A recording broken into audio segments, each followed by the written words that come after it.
तौसीफ अहमद, अगर सर्वे हो रहा है तो दिक्कत क्या है? अगर कुछ आशंकाएं हैं, कुछ चिंताएं हैं, कुछ आपत्तियां हैं, तो सर्वे से डर क्यों है? रतन शाहदर जी, पहले तौसीफ अहमद खान, उसके बाद मैं आपको मंच दूंगी सर। देखिए अदिति जी, ये इन बातों में आरएसएस और बीजेपी अपना सेल्फ गोल कर दे रही है जब वो दो तरह की बात बोलती है।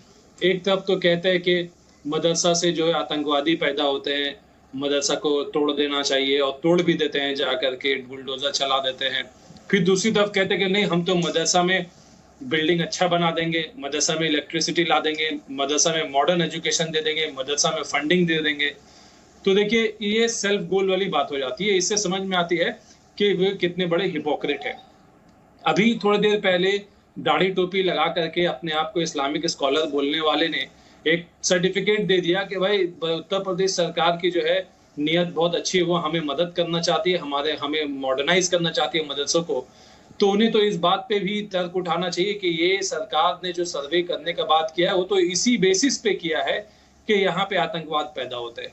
तो पहले तो वो सरकार को क्लीन चिट दे रही कि हाँ, हम आतंकवादी हैं, वो एक्सेप्ट कर ले रहे हैं, ये जो दाढ़ी टोपी वाले हैं, और उसके बाद कह रहे हैं कि ये हमें मदद करने आए हैं। तो देखिए, ये जो ज़कात का पैसा उठाकर अपना घर चलाने वाले लोग, उसी कौम को जो है रुसवा कर रहे हैं। आप जानते हैं ज़कात का कॉन्सेप्ट शायद आपको नहीं मालूम होगा अदिति जी, मैं बताता हूं कि हर मुसलमान अपनी इनकम से 1% ज़कात के नाम पे दे देता है, और वो ज़कात का चंदा लेने आते हैं इन्हीं जैसे लोग। ये जो दाढ़ी टोपी लगा करके बने हुए ना इस्लामिक स्कॉलर, ये इस्लामिक स्कॉलर नहीं है, ये एंटी इस्लामिक है, और स्कॉलर तो है ही नहीं। काफी बुरा लग गया, मैंने एक चीज तो नोटिस की, आपको सैयद हसीम वकार को बहुत बुरा लग गया। इस तरीके से बुरा लग गया क्योंकि जिस फैसले पर आप सवाल उठा रहे तौसीफ अहमद खान, उस फैसले पर उन्होंने सरकार का समर्थन कर दिया। मैं तो देख रही हूँ ये कौन सी पार्टियां हैं जो लोकतंत्र की दुहाई देती हैं, जो अभिव्यक्ति की आजादी का झंडा बुलंद करती हैं। वो अभी थोड़ी देर पहले सैयद हसीम वकार कह रहे थे ये तो मुसलमान ही नहीं है, आप भी कौम पर ही आ गए। कुल मिलाकर आप, अगर वो पर्सनली समर्थन कर नहीं, वो तो कह रहे हैं कि सारे मदरसे वाले समर्थन कर रहे हैं, ये तो झूठ बात है। तो आप बता दीजिए, चलिए आपको पता होगा 4 ऐसे ऑर्गेनाइजेशन बता दीजिए जो अपोज कर रहे हैं, चलिए आप बता दीजिए। वो तो झूठ बोल रहे हैं ना, आप सच बता दीजिए।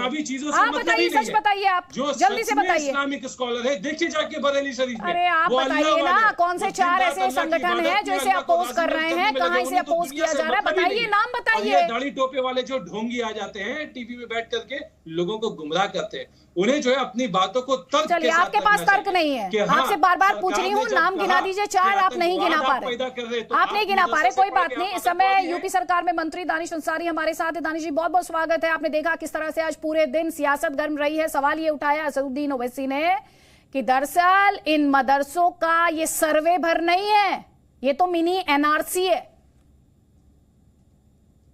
देखिए, ओवैसी जी के साथ यही सबसे बड़ी समस्या है कि मुसलमानों की जब भी डेवलपमेंट की बात होती है, ओवैसी जी को बुरा लगने लगता है। पता नहीं क्यों वो मुसलमानों को अच्छी शिक्षा, बेहतर भविष्य देने के विरोध में है।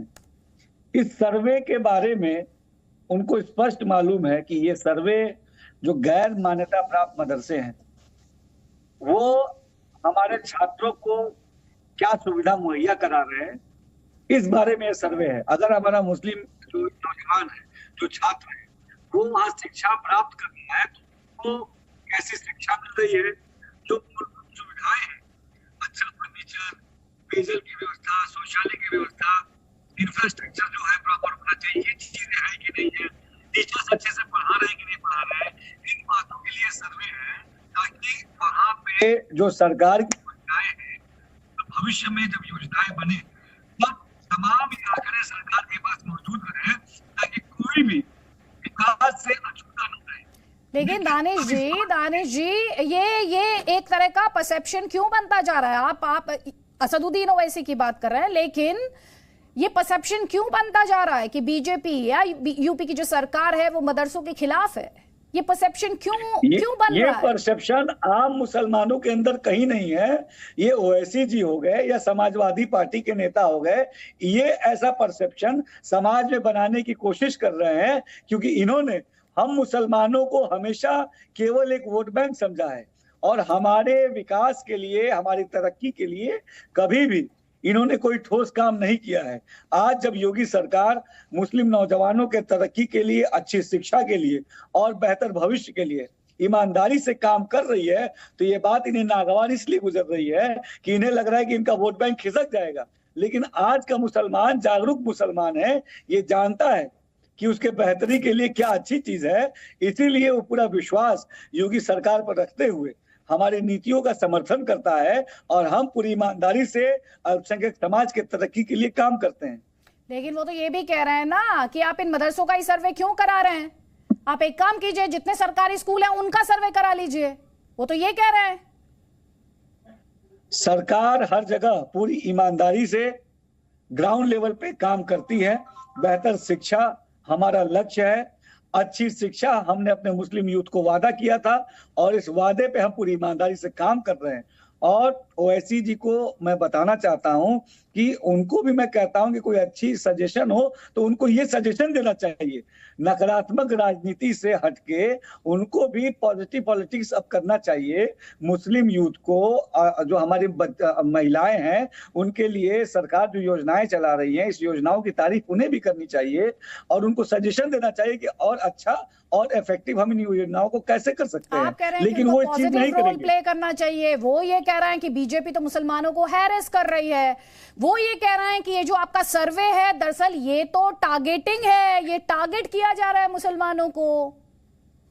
आप देखिए, आप एक बार ओवैसी जी से ये पूछिएगा कि मुसलमान के जो मदरसे हैं वहां एनसीईआरटी का कोर्स लागू करके दीनी तालीम के साथ साथ आधुनिक शिक्षा भी देने का काम अगर भाजपा सरकार ने, योगी सरकार ने किया है, तो इसमें कहां से मुस्लिम हैरेस हुआ?